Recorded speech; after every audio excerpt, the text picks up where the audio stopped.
Welcome to our channel. ఈరోజు మనతో పాటు ఉన్నారండి yoga and naturopathy doctor Chandralekha గారు. మేడంతో ఈరోజు మనం ఎందుకున్నామంటే చాలామందికి కడుపులో ప్రాబ్లం వల్ల గ్యాస్ట్రిక్ ప్రాబ్లం ఎక్కువగా అవుతూ ఉంటుంది. అంటే మనం తీసుకునే ఫుడ్ కూడా దానికి కారణమై ఉండొచ్చు. సో ఈ ప్రాబ్లం నుంచి మీరు బయటపడడానికి, ఈ గ్యాస్ ప్రాబ్లం నుంచి బయటపడడానికి ఒక చక్కటి రెమెడీ ఉంది. ఇన్స్టాంట్గా మీరు బయట కెమికల్ బేస్డ్ ఈనో లాంటి ప్రోడక్ట్లు వాడకుండా ఈ రెమెడీని ఫాలో అవుతే షూర్గా మీరు గ్యాస్ట్రిక్ ప్రాబ్లం నుంచి బయటపడతారని చెప్పేసి అంటున్నారు. సో ఇది అది ఎలానో మేడం ద్వారానే తెలుసుకుందాం. నమస్తే మ్యామ్. నమస్తే sir. Madam, gastric problem, so అది వచ్చిందంటే కన్నా మంటలాగా ఉంటుంది. ఆ గ్యాస్ పెయిన్, ఒక్కొక్కసారి వచ్చే గ్యాస్ పెయిన్ అది హార్ట్ ప్రాబ్లం అయినంటే అయినా పట్టుకుందా, లేకపోతే అది గ్యాస్ ప్రాబ్లం అయినా ఇలా అర్థం కాదనమాట జనాలకి. సో వీటన్నిటికీ చెక్ పెట్టేటట్టు ఒక మంచి రెమెడీ ఉంది గ్యాస్ ప్రాబ్లం నుంచి బయటపడడానికి అని చెప్పేసి అంటున్నారు. సో అది మన ప్రేక్షకుల కోసం ఎలా మనం ఈ గ్యాస్ ప్రాబ్లం నుంచి బయటపడతామో తెలియజేయండి. జనరల్గా గ్యాస్ ప్రాబ్లం త్వరగా ఎక్కువ రావడానికి మెయిన్ రీజన్ ఏంటంటే ఫుడ్ కరెక్ట్ టైంకి తినకపోవడం. Okay ma'am. సో ఈ ఫుడ్ కరెక్ట్ టైంకి తినకపోవడానికి చాలా రీజన్స్ చెప్తుంటారు. ట్రావెలింగ్లో ఉన్నానని, లేక వర్క్లో ఉన్నానని, మీటింగ్స్ ఉన్నాయి, అవి ఇవన్నీ చెప్తుంటారు. కానీ లాస్ట్కి సఫర్ అయ్యేది మాత్రం పేషెంట్స్ సఫర్ అవుతూ ఉంటారు. Okay ma'am. సో జనరల్గా ప్రాబ్లం వచ్చిన తర్వాత ఇట్లాంటి సింపుల్ థింగ్స్ మీరు ఖచ్చితంగా ఫాలో చేయొచ్చు.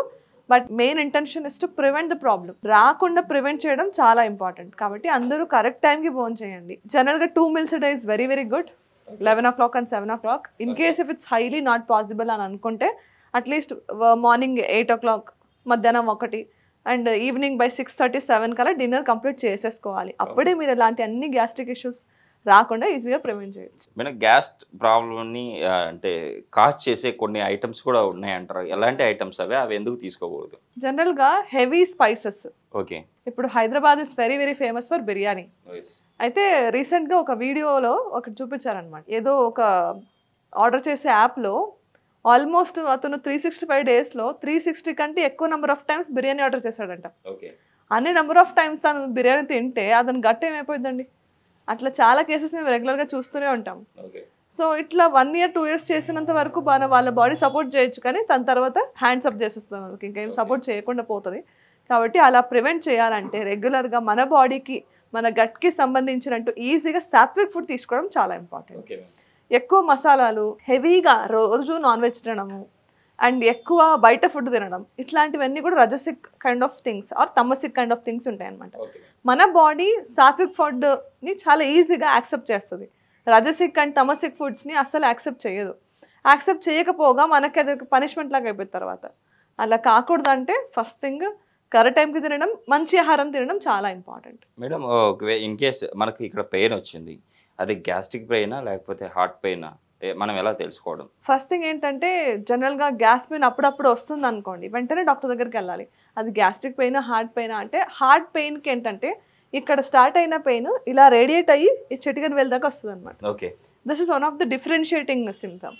అండ్ గ్యాస్ పెయిన్ అనేది కొంచెం కూర్చున్నప్పుడు, వేడి నీళ్ళు తాగినప్పుడు, లేక రిలాక్స్ అయినప్పుడు కొన్నిసార్లు తగ్గిపోయే ఛాన్స్ ఉంది, కొన్నిసార్లు తగ్గకపోవచ్చు. తగ్గిపోయింది అనుకుంటే ఖచ్చితంగా అది gas pain. Continuous radiating pain, మాటలు కూడా రావట్లేదు అండ్ స్పృహ కోల్పోతున్నారు, కింద పడిపోయారు అనుకోండి, అది గ్యాస్ పెయిన్ కాదు, ఖచ్చితంగా హార్ట్ అటాక్ అనే మనం సస్పెక్ట్ చేయాలి అట్లీస్ట్. మేడం, అసలు ఈరోజు మనము అంటే ఈ గ్యాస్ పెయిన్ నుంచి మనం బయటపడడానికి, గ్యాస్ట్రిక్ ప్రాబ్లం నుంచి మనం పూర్తిగా బయటపడడానికి ఈరోజు మీరు చెప్పబోయే రెమెడీలో ఎలాంటి ఇంగ్రీడియంట్స్ వాడుతున్నారు? ఇంగ్రీడియంట్స్ కూడా చాలా సింపుల్. కొన్ని అల్లం ముక్కలు, కొంచెం బెల్లం పౌడర్ అంటే పౌడర్ వాడుకోవచ్చు, లేకపోతే డైరెక్ట్గా బెల్లం అయినా వేసుకోవచ్చు. అదేవిధంగా కొన్ని ధనియాలు. Okay ma'am. సో ఇవి వేయించుకున్నవి కదా, నార్మల్ ధనియాలు. ఓకే.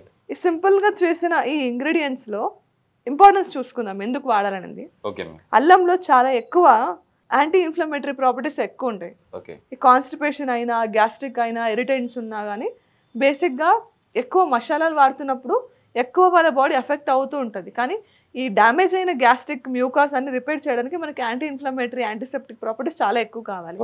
కాబట్టి ఈ జింజర్ని యాడ్ చేసుకుంటున్నాం. బెల్లం జస్ట్ స్వీట్నెస్కి ఒక్కటే కాదు, ఐరన్ కూడా చాలా బాగుంటుంది అండ్ దీంట్లో చాలా క్యాలరీస్ కూడా వస్తాయి.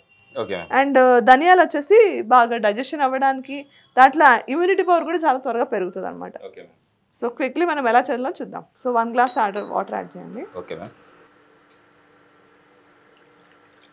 చాలు, కొంచెం కాగనిద్దాం. ఒక 2-3 అల్లం ముక్కలు వేసుకుందాం. ఇప్పుడు మనం ప్రిపేర్ చేస్తున్న ఈ రెమెడీ చిన్నలైనా పెద్దలైనా ఎవరైనా వాడచ్చు అంటారా? ఎస్, డెఫినెట్లీ వాడచ్చు. దీన్ని రోజుకు 2 సార్లు తీసుకోవచ్చు.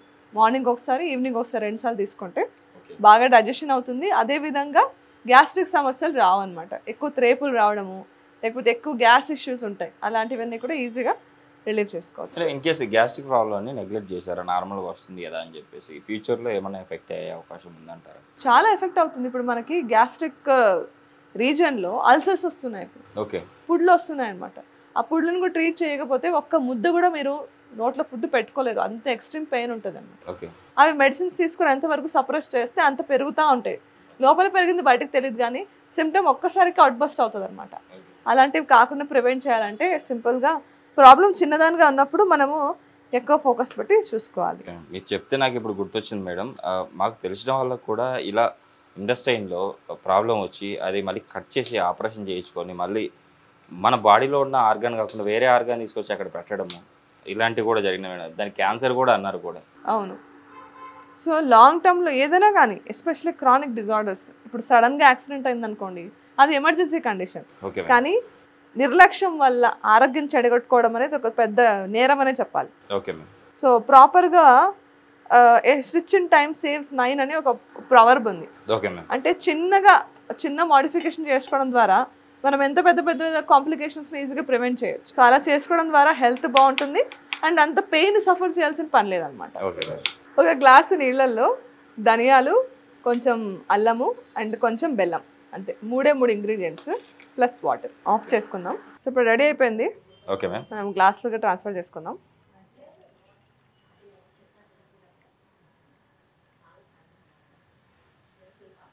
గోల్డ్ కలర్లో ఉంది మేడం చక్కగా.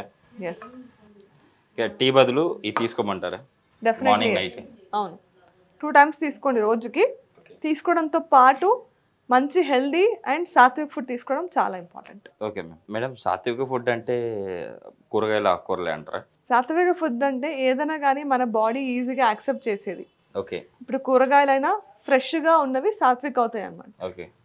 కొన్ని వీక్స్ టుగెదర్ ఫ్రిడ్జ్లో ఉండిపోయింది అనుకోండి, దాంట్లో ఉన్న ప్రాణశక్తి మొత్తం పోయిన తర్వాత అది సాత్విక్ ఫుడ్ అవ్వదు. అలాగా ఏదైతే సాత్విక్ ఫుడ్ అంటారో విచ్ ఇస్ లైవ్.